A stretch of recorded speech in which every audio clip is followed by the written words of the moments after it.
Estas pues son las naciones que dejó Jehová para probar con ellas a Israel, a todos aquellos que no habían conocido todas las guerras de Canaán. ¿Tienen la bondad de ayudarme a leer el versículo número 2, por favor?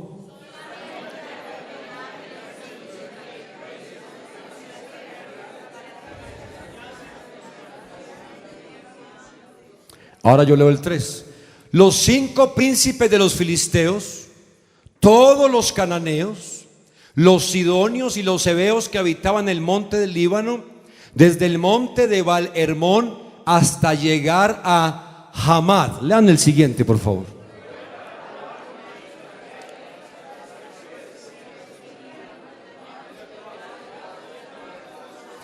Quiero que leamos nuevamente todos el versículo número 4, este final. A ver, y fueron para probar con ellos a Israel, para saber si obedecerían a los mandamientos de Jehová que él había dado a sus padres por mano de Moisés. Si usted cree que esta es la palabra de Dios, si hay gente aquí que cree que la Biblia es la palabra inspirada por Dios, entonces levante la mano y dígale: Señor, que esta palabra me hable en esta mañana a mi vida y a mi corazón, porque la necesito. A ver, una manito arriba se puede esta mañana, y que Dios bendiga a la iglesia, Dios bendiga su pueblo.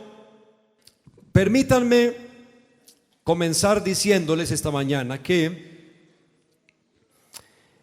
a veces vemos tan fácil la conquista y la ocupación de la tierra prometida que Dios entregó a los hijos de Israel.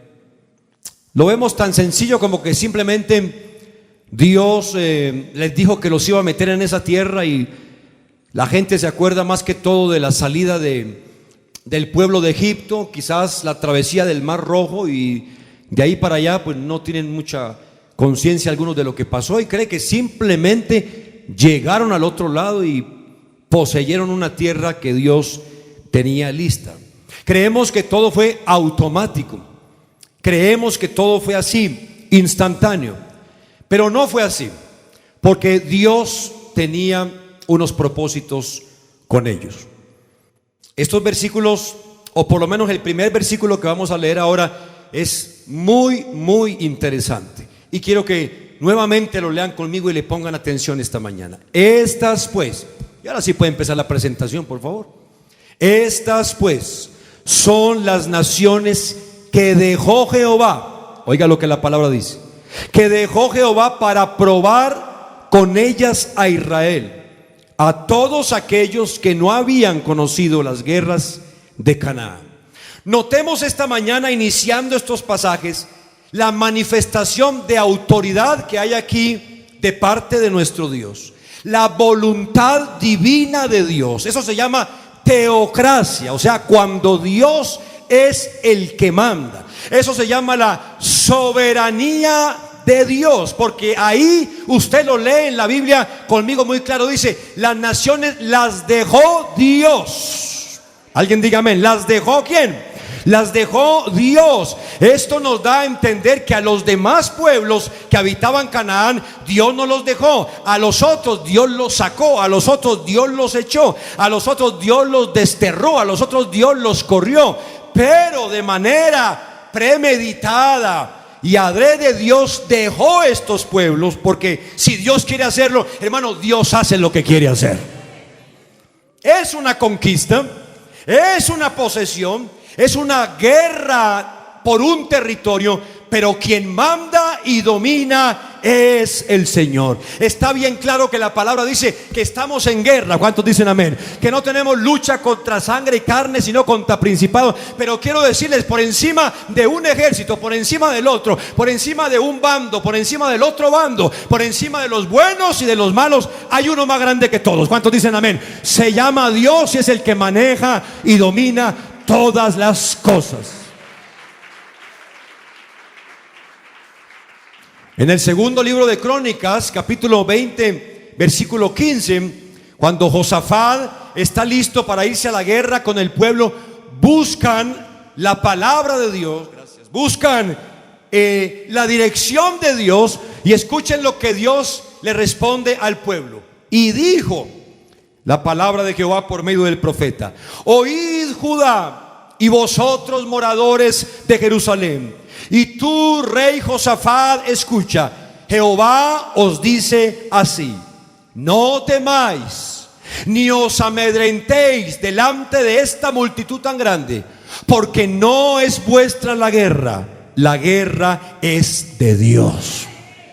Y esto es importante, porque esto quiere decir que no solo Dios es el que pelea por ellos, que no solo Dios es el que pelea por nosotros, sino que Dios permite las batallas, Dios permite las guerras, porque también esas guerras son propósitos que Dios tiene. ¿Cuántos dicen amén? No son los planes del pueblo, son los planes del Señor. No son los planes de los hijos de Israel, son los planes de Dios con ellos. ¿Y ustedes qué creen, mi hermano, en esta mañana? Que cuando Dios declara que una guerra le pertenece a Él, ¿creen que Dios gana esa guerra o no la gana? ¿Qué piensan ustedes?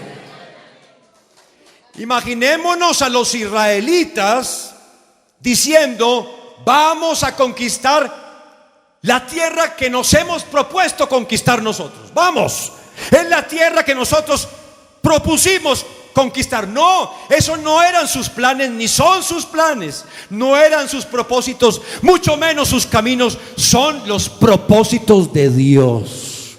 Todavía no estoy llegando al centro de este mensaje, pero déjeme decirle que si alguien está luchando hoy con algo, en el nombre de Jesús le digo: eso lo ha propiciado el Señor, porque tiene planes. ¿Cuántos lo creen? El Señor tiene objetivos, el Señor tiene caminos. No los entendemos a veces, pero son altos, dice la palabra, como son de altos los cielos, distantes de la tierra. Sucedía, dice Éxodo capítulo 17 versículo 11, cuando el pueblo peleó con Amalek, sucedía que cuando alzaba Moisés su mano, Israel prevalecía sobre el otro ejército. Y sucedía que cuando bajaba la mano Moisés, prevalecía Amalek. Yo les pregunto esta mañana: ¿de quién dependía? ¿De quién dependía que avanzara un ejército o avanzara en otro? ¿De quién dependía que a veces prevaleciera Israel? ¿Y de quién dependía que otras veces prevaleciera el enemigo? ¿De las manos de Moisés? No, Señor, porque en Moisés no había tal poder. Es tan grande la soberanía y es tan grande el poder de Dios, que a veces vemos, hermanos, a los ejércitos que están peleando en la palabra. Dios permite que este avance, Dios permite que el otro avance otro poquito, y Dios lo hace como Él quiere hacerlo, porque Él domina sobre los unos y domina sobre los otros. ¿Cuántos dicen amén? Yo declaro que Jesucristo es nuestro Dios en esta mañana. No escuché. Yo declaro que Jesucristo es nuestro Dios en esta mañana. Y aún declaro que Jesucristo es Dios también de nuestros enemigos, y también tiene dominio sobre ellos. ¿La iglesia lo cree? Isaías, para que lo pongas en la Biblia, 59:19 dice estas palabras: y temerán desde el occidente el nombre de Jehová, y desde el nacimiento del sol su gloria, porque vendrá el enemigo como río. ¿Y eso es verdad o no? Vendrá el enemigo como río, mas el Espíritu de Jehová levantará bandera. No estamos solos, no estamos solos. Levantará bandera contra él.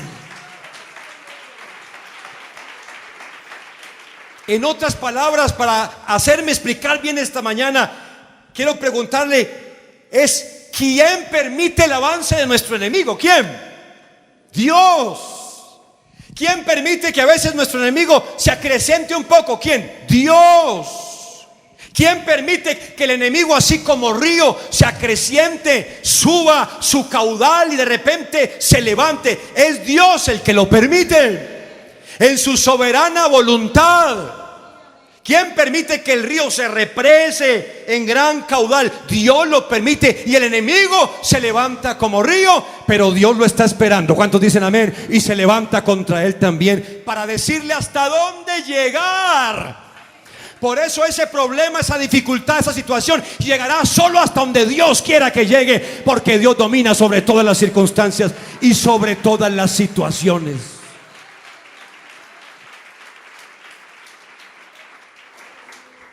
Pasajes, por ejemplo, como estos que les voy a citar, demuestran la soberanía de Dios sobre buenos y sobre malos, sobre sus hijos y sobre los que no son sus hijos, sobre los ejércitos del Señor y los ejércitos que no son del Señor. Él manda sobre todos.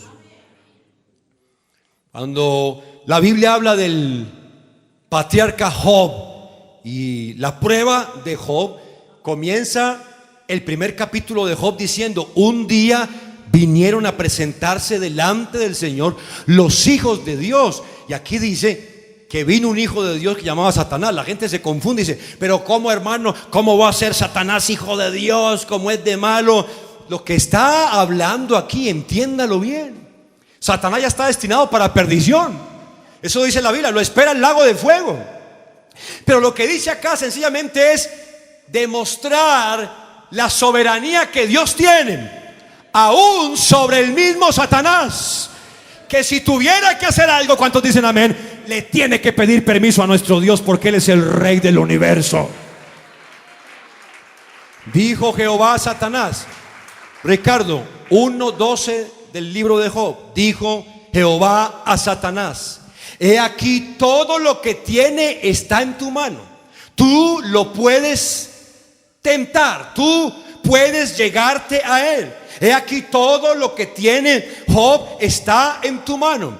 Solamente no pongas sobre él tu mano. Y salió Satanás delante de la presencia del Señor. Y pregunto, iglesia, ¿creen que Satanás hizo lo que Dios le dijo que hiciera? ¿O hizo más o hizo menos? Exactamente lo que Dios le permitió hacer, eso hizo Satanás. Le quitó esto, le quitó aquello, le quitó lo otro, llegó hasta cierto punto, pero no hará más. ¿Cuántos dicen amén esta mañana? De lo que Dios le permita hacer. Estos pasajes presentan la soberanía de Dios. Le repito como comenzamos: Dios dejó naciones porque Él quiere dejarlas, porque Él puede hacerlo. No solo la vida de Job está en las manos de Dios, las acciones y el actuar del maligno también está en las manos de Dios. Como hijos del Altísimo que somos, lo que se levante frente a nosotros, lo que se acreciente frente a nosotros y sobre nosotros como enemigo, Dios lo permite. Si tienes un enemigo hoy, Dios lo está permitiendo. No digan amén, pero así es. Porque tú tienes un Dios, y ese Dios permite que llegue a tu vida solo lo que Él permite que llegue.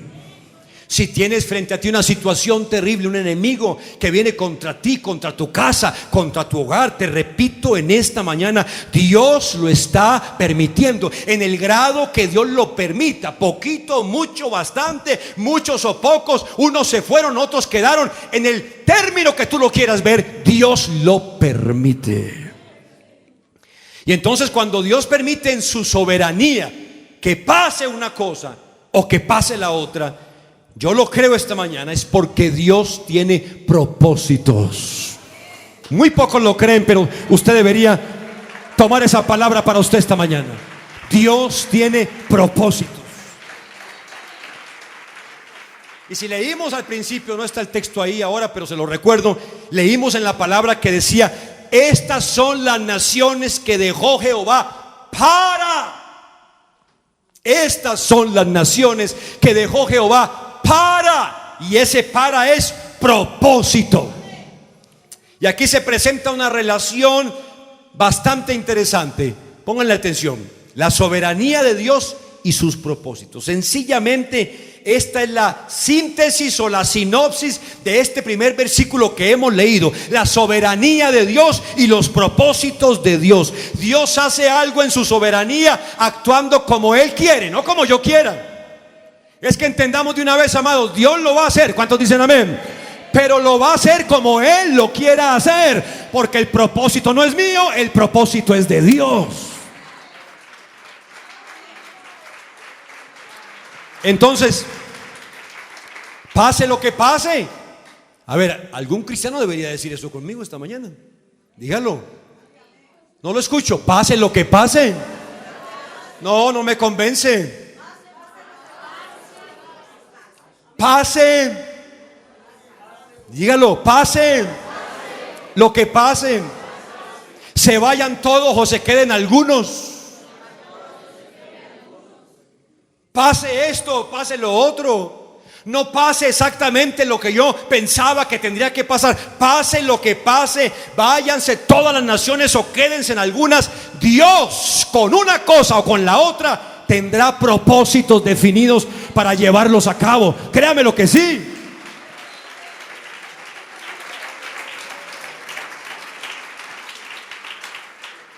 Es que Dios es maravilloso y va por encima de nosotros. Si Dios se la lleva a todas, Dios sabe por qué. No los escucho. Si Dios se la lleva a todas, Dios sabe por qué. Y si Dios deja a otras, también sabe por qué. Y si pasa A o si pasa B, Dios sabe por qué. Si mi problema desaparece, Dios tiene propósitos con eso. ¿Sí o no? Y si mi problema persiste, también tiene propósitos. Y si no solamente persiste, sino que mi problema se acrecienta, no se preocupe, Dios también tiene propósitos con todo eso.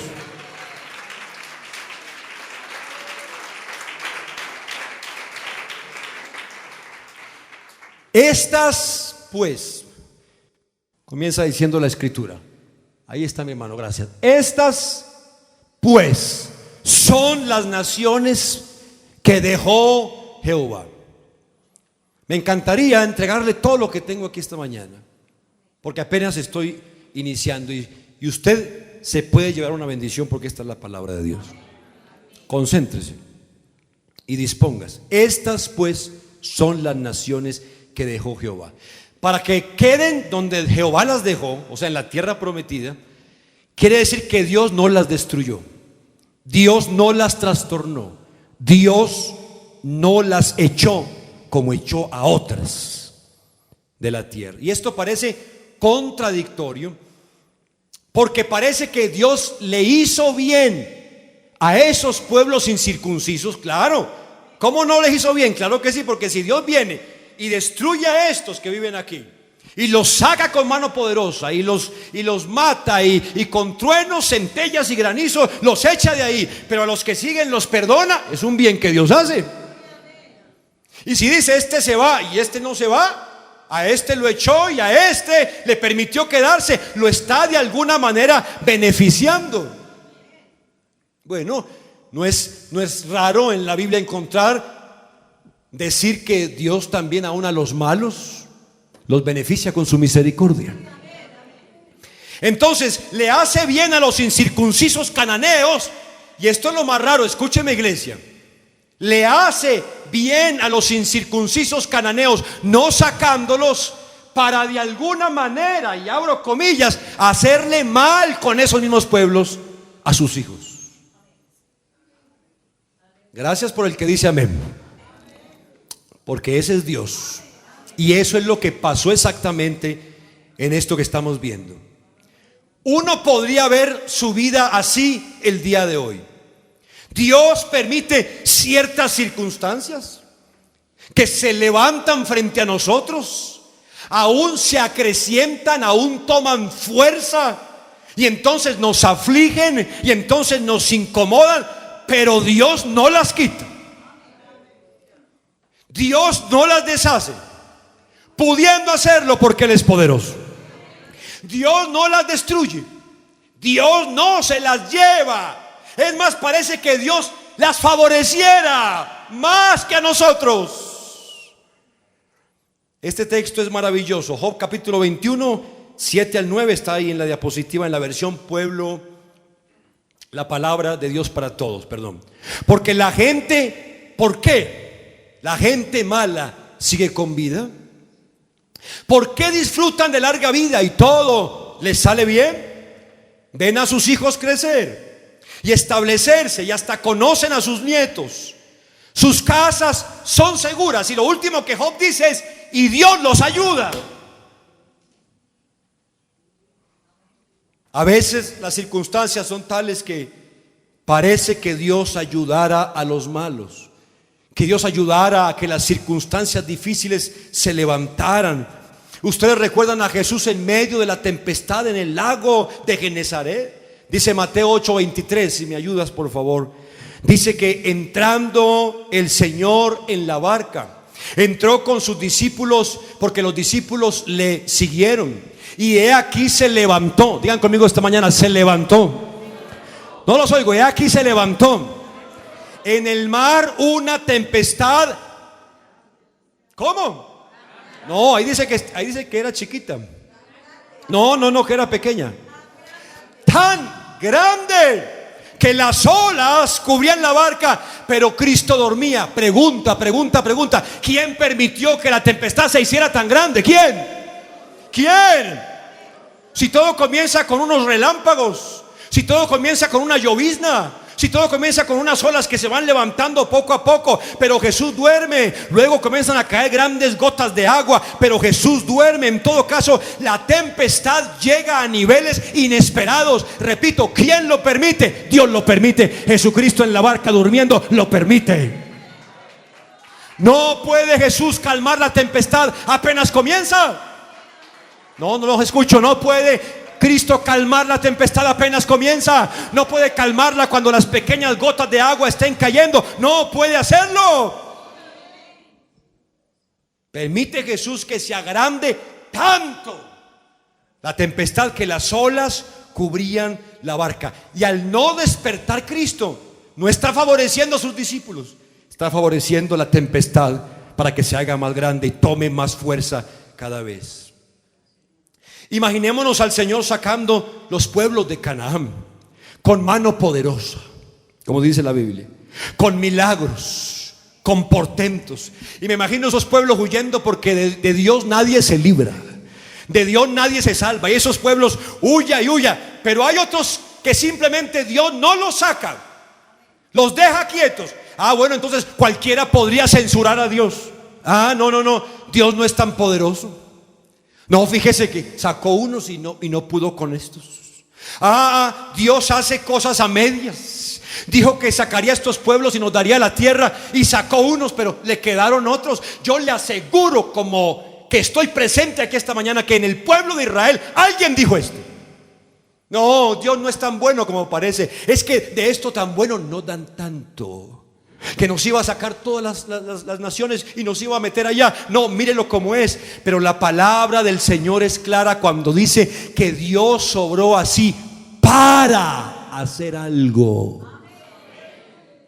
Y entonces tiene que venir la reflexión para nosotros. Bueno, Dios no sacó esas naciones, tiene que haber una razón. Hombre, yo quiero que alguien lo diga en esta mañana, por favor. Alguien diga: tiene que haber una razón. No, pero dígalo. Piense en eso. Piense en ese enemigo que no se ha ido de su vida. Piense en ese pueblo que Dios no ha sacado de su existencia. Piense en eso contrario que lleva tanto tiempo ahí, y diga conmigo esta mañana: tiene que haber una razón para eso. Yo lo creo porque mi Dios es muy grande. Yo lo creo porque mi Dios sobrepasa cualquier límite.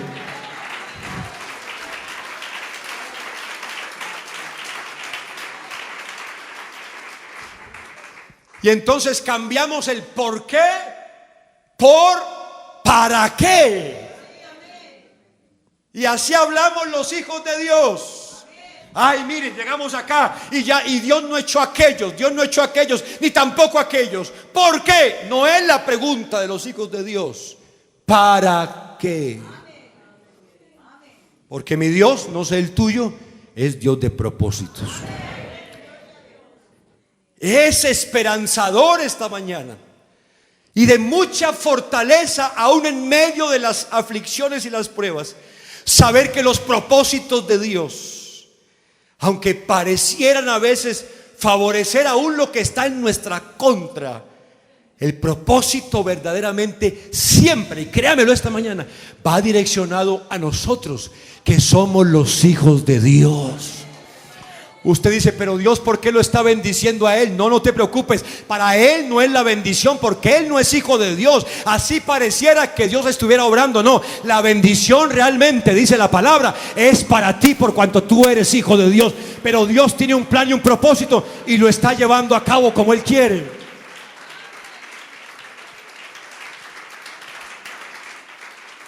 Entonces, aunque todo se vea tan malo y todo se vea tan contrario, estamos en medio de los planes divinos.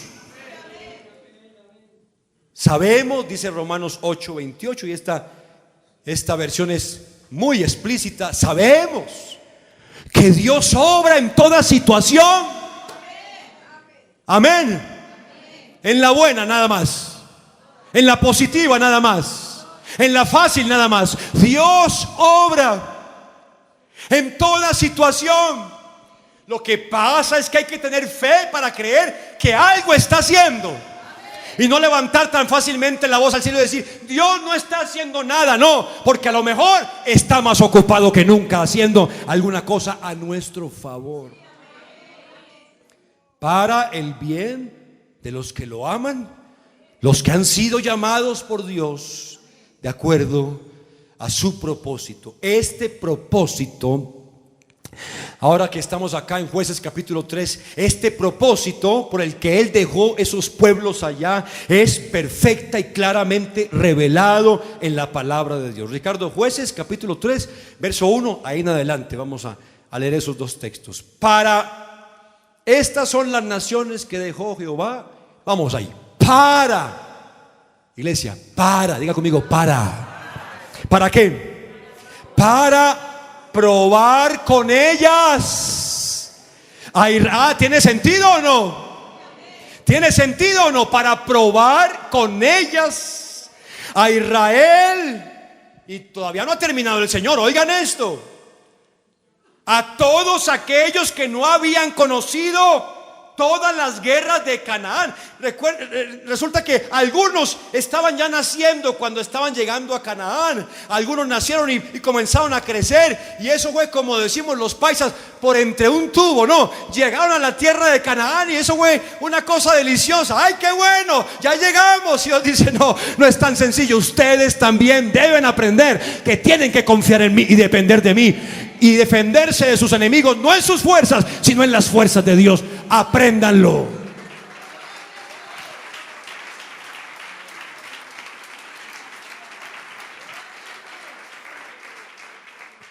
Usted también tiene que aprender a depender de Dios, hermano.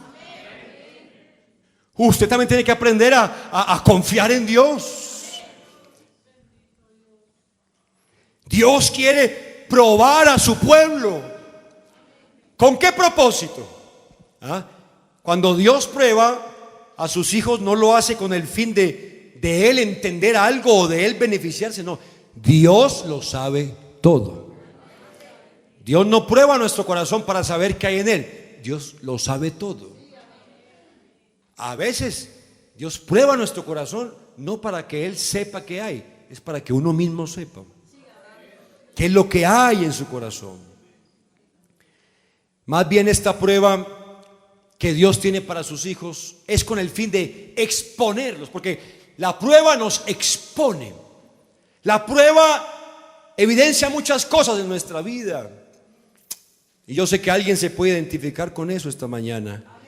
La prueba evidencia nuestras fortalezas, pero también evidencia nuestras debilidades. La prueba evidencia nuestras infidelidades. La prueba evidencia nuestras mediocridades. La prueba no es para el bienestar de Dios, la prueba es para el bienestar mío. El apóstol Pedro escribe: tales dificultades serán una gran prueba para su fe. Ayúdame, Ricardo, que ahí está el texto, por favor. Y se pueden comparar con el fuego que prueba la pureza del oro. Pero su fe es más valiosa que el oro. Gloria a Dios. Porque el oro no dura para siempre, pero esta fe nos llevará para estar para siempre con el Señor. En cambio, la fe que pasa por la prueba dará alabanza, gloria y honor a Jesucristo cuando Él regrese. La prueba nos purifica. ¿Cuántos lo creen? No los oigo. La prueba nos purifica. La prueba expone nuestras vanidades, nuestros apegos, nuestra confianza en lo terrenal. En el desierto uno está desnudo. Usted está en el desierto, hermano, puede llevar plata en el bolsillo, no le sirve para nada. Usted está en el desierto, puede tener amigos influyentes, conocer gente en el desierto solo, no le sirve nada para nada. Cuando uno está en el desierto y cuando Dios lo mete a uno en el desierto, ¿por qué es necesario meterlo? Uno entiende que en el desierto solo se puede depender de Dios y solo uno cuenta con Dios para que lo ayude y lo saque adelante.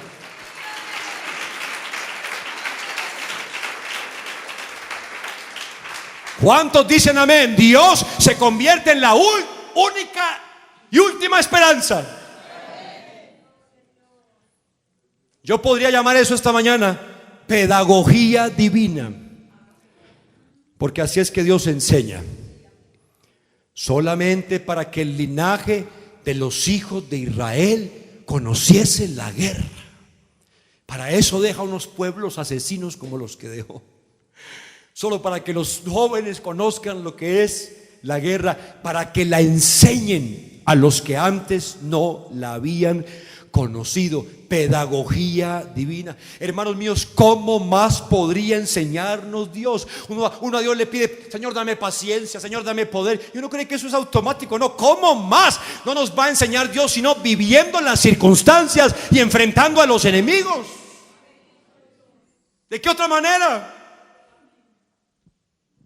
¿De qué otra manera sabrá Dios, o mejor sabremos nosotros, de qué material estamos hechos realmente?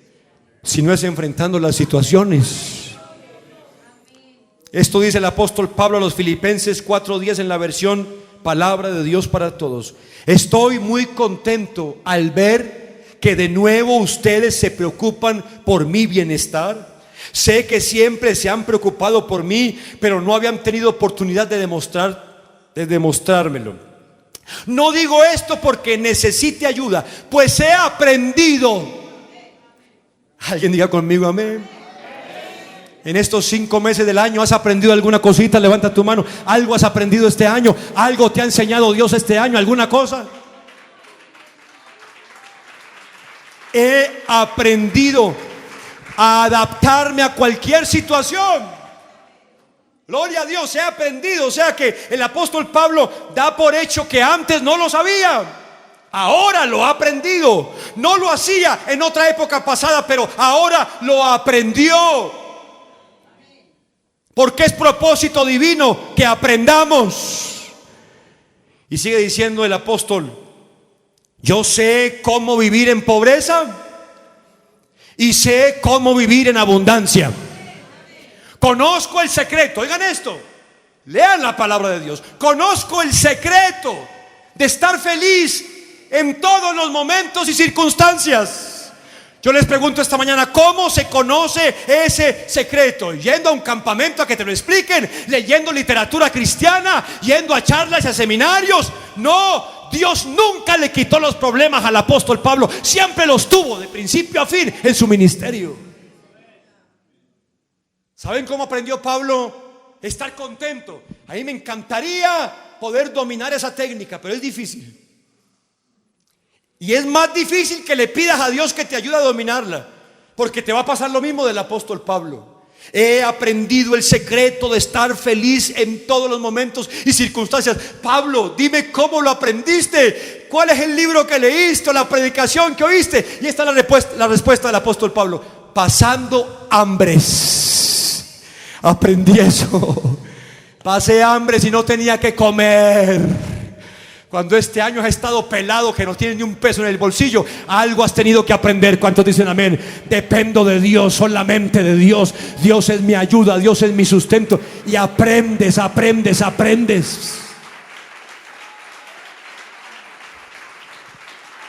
¿Cómo lo has aprendido? Aguantando hambre. ¿Cómo lo has aprendido? Estando insatisfecho. ¿Cómo lo has aprendido? Pues teniendo muchas veces mucho y teniendo otras veces nada. Esa es la respuesta Dios sigue llevando sus hijos al desierto y enfrentando los enemigos que Él no quita para que sus hijos aprendan. Nunca Dios le quitó los problemas al apóstol Pablo, nunca. Pablo siempre tuvo enemigos, siempre lo traicionaron, siempre fue objeto de críticas. Aún la enfermedad nunca lo dejó. Le he rogado ya 3 veces al Señor que me quite esta dolencia, pero el Señor me dijo: mi bondad es todo lo que necesitas. Porque cuando eres débil, mi poder se hace más fuerte en ti. Por eso me alegra, dice Pablo, por eso presumo de mi debilidad, así el poder de Cristo vivirá en mí.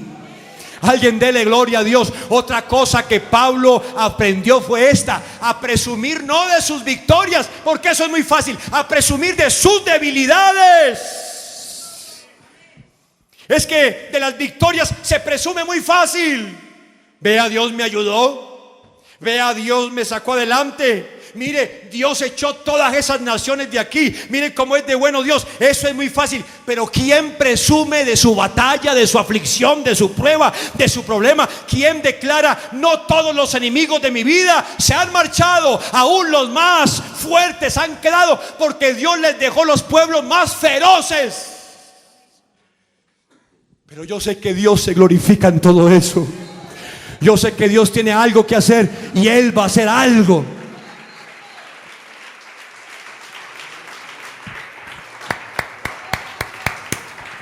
¿Cuántos quieren conmigo esta mañana ayudarme a presumir un poco de nuestras debilidades? ¿Cuántos levantan la mano y dicen: yo no presumo de mis victorias esta mañana, yo presumo que estoy pasando por una tremenda aflicción? Terrible aflicción, estoy pasando por algo dificilísimo, pero yo presumo de eso esta mañana. Quiero que todos lo sepan, para que todos también sepan que yo espero solamente en Dios y espero solamente en Jesucristo, que de Él venga mi ayuda. ¿Cuántos se gozan de las debilidades? Levanten la mano. En aflicciones, en persecuciones. Y entonces hay una escritura muy bonita en Oseas que quiero compartir con ustedes en esta mañana.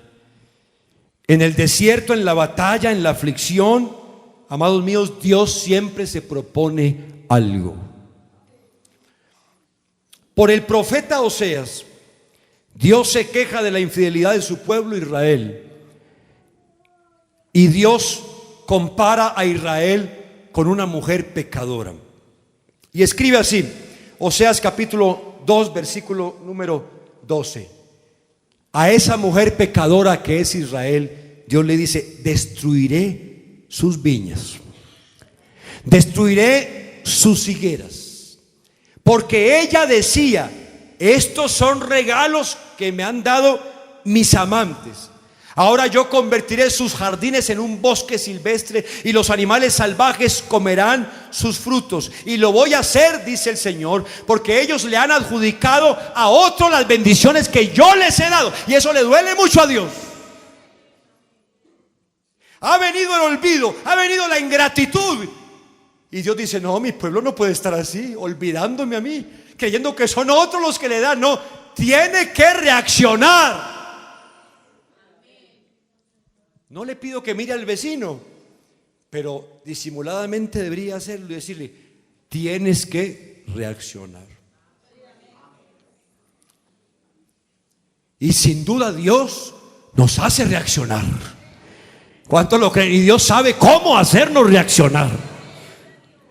Y sigue diciendo el Señor: la castigaré por haber quemado incienso para adorar los dioses falsos. Ella se adornaba con anillos y joyas para ir tras sus amantes, y se olvidó de mí, dice el Señor.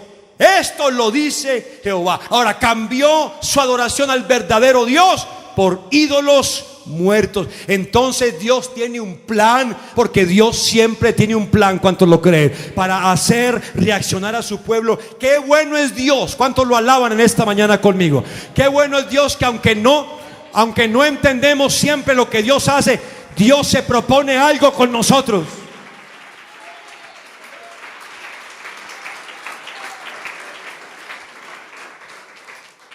Para no dejarnos perder. aunque nosotros somos infieles, pero Él no nos deja perder. Dice Dios: ¿cómo puede estar mi pueblo así? Sigamos. Voy a seducirla. Voy a seducirla, dice el Señor. La llevaré al desierto y allí le hablaré a su corazón. La palabra seducir quiere decir atraer, cautivar, conquistar. ¿Y cómo creen ustedes que Dios va a seducir nuevamente, que Jehová va a seducir nuevamente a su pueblo? ¿Cómo lo va a hacer? ¿Con mimos? ¿Con caricias? ¿Con palabritas suaves?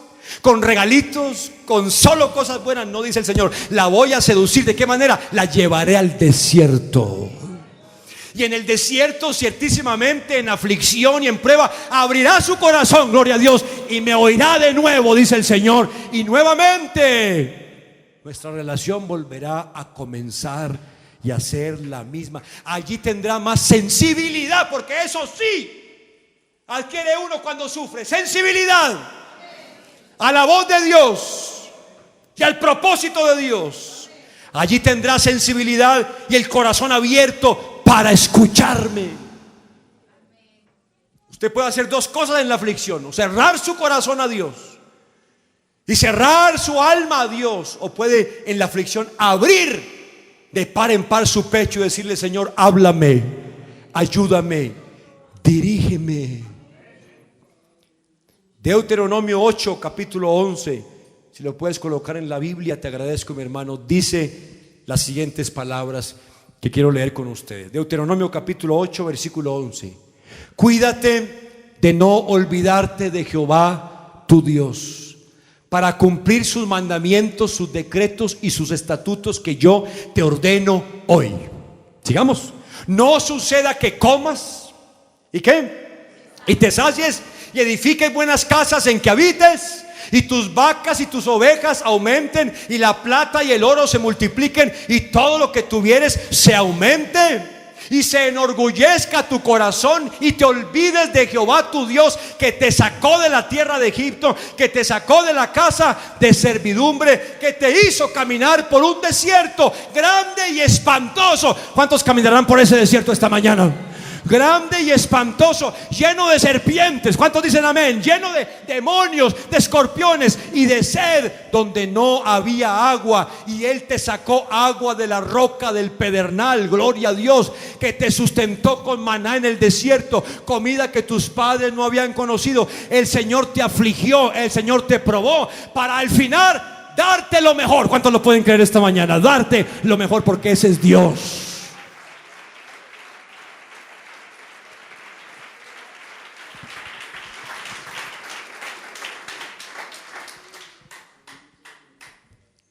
En Jueces capítulo 3, versículo 3 dice que estos fueron los pueblos que Dios dejó allá. Los 5 príncipes, por eso les dije, dejó los peores, dejó los más aguerridos, dejó los más guerreros, dejó los más asesinos. Así es Dios, y así prueba Dios a sus hijos, pero para darnos a la postre lo mejor. Los 5 príncipes de los filisteos, todos los cananeos y los heveos que habitaban el monte Líbano, desde el monte de Baal Hermón hasta llegar a Amad. Esos son los pueblos que el Señor dejó. Y yo se los grafiqué esta mañana para que ustedes lo vean en el siguiente gráfico que está ahí.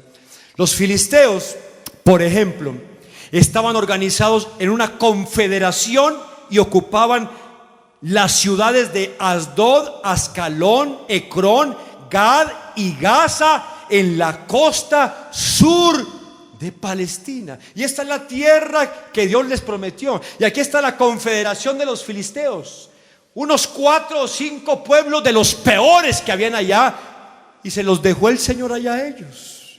Y no se los quitó de allá. Pero no solamente, dice que también el Señor les dejó los sidonios en la costa norte, a la izquierda para ustedes. Y no solamente les dejó los sidonios, también les dejó los heveos en la parte norte también al centro del país, a su derecha. Y los dejó, hermanos, que eran los habitantes de las montañas. Siendo honestos en esta mañana, si van a recibir la tierra prometida, es como que Dios no hubiera hecho mucho, la verdad. Nos da la tierra y nos deja rodeados por el sur, por el norte, por un lado. Nos dejaron los peores pueblos. La verdad, como que Dios no hizo las cosas muy bien. Pero cada enemigo, escúcheme, un creyente esta mañana, cada enemigo, cada elemento que Dios ha dejado y donde Dios lo ha dejado, tiene un propósito para nuestras vidas y tiene un propósito con lo que Dios quiere hacer.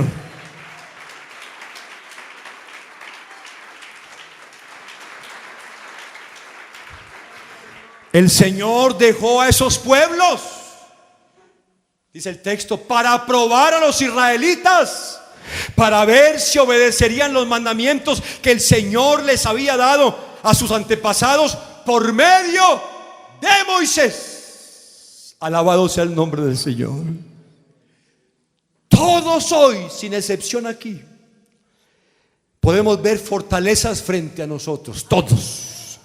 Todos podemos ver fortalezas frente a nosotros. Son grandes. Siga diciendo amén. Son fuertes, amenazantes, y todos las vemos ahí frente a nosotros, aún acrecentándose, como tomando fuerza cada día, no disminuyendo, por el contrario, creciendo. Dios no las mueve, Dios no se las lleva. La pregunta no es por qué, la pregunta es ¿para qué? Básicamente Dios quiere enseñarnos solamente para que el linaje de los hijos de Israel conociese la guerra, para que la enseñasen a los que antes no la habían conocido.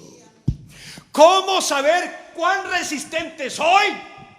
Hasta que pase por el dolor y por la aflicción. ¿Cómo saber de qué material estoy hecho en la vida cristiana si no entro en la aflicción? Si no entro en la prueba. ¿Cómo saber si soy paciente? Hasta que espero y Dios no hace nada. ¿Cómo saber si sigo confiando en Dios con paciencia? ¿Cómo creo si soy más paciente hoy si no sigo esperando en Dios y confiando en el Señor? ¿Cómo saber cuán confiado eres en Dios si no viene el terror, si no viene el miedo, si no viene la duda a embargarte la mente, el corazón, el espíritu? Ahí sabemos cuánto confiamos en Dios.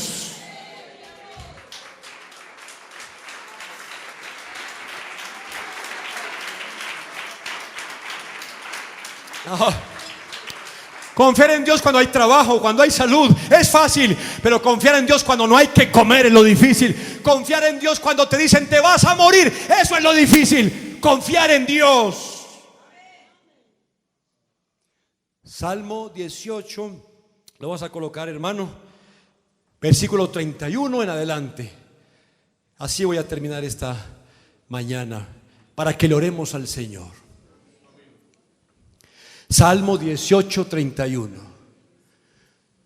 Porque ¿quién es Dios sino solo Jehová? ¿Y qué roca hay fuera de nuestro Dios?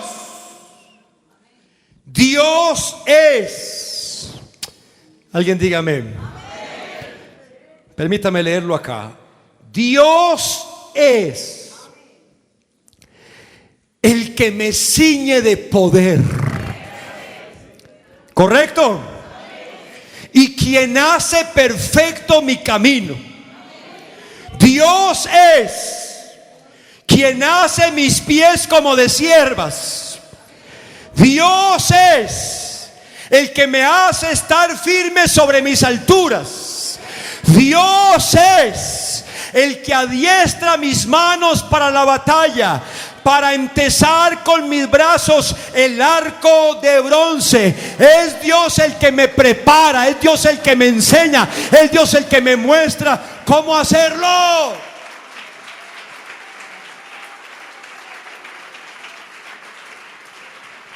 Adiestrar significa enseñar y preparar a través de un duro y fuerte, disciplinado proceso.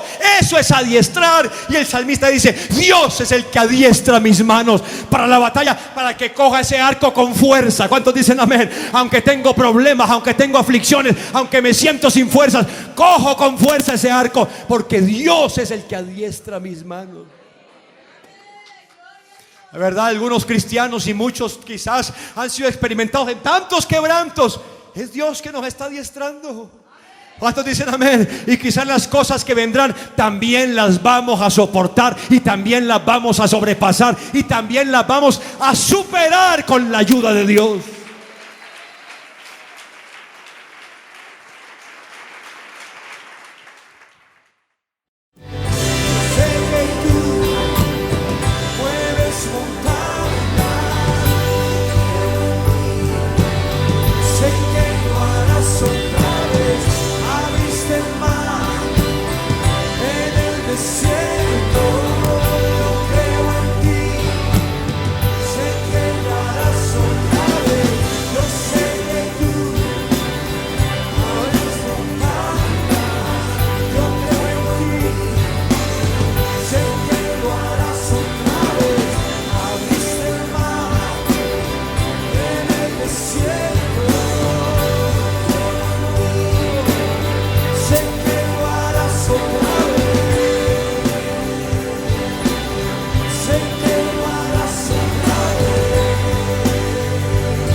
En ti confiaré, tu promesa sigue en pie, tú eres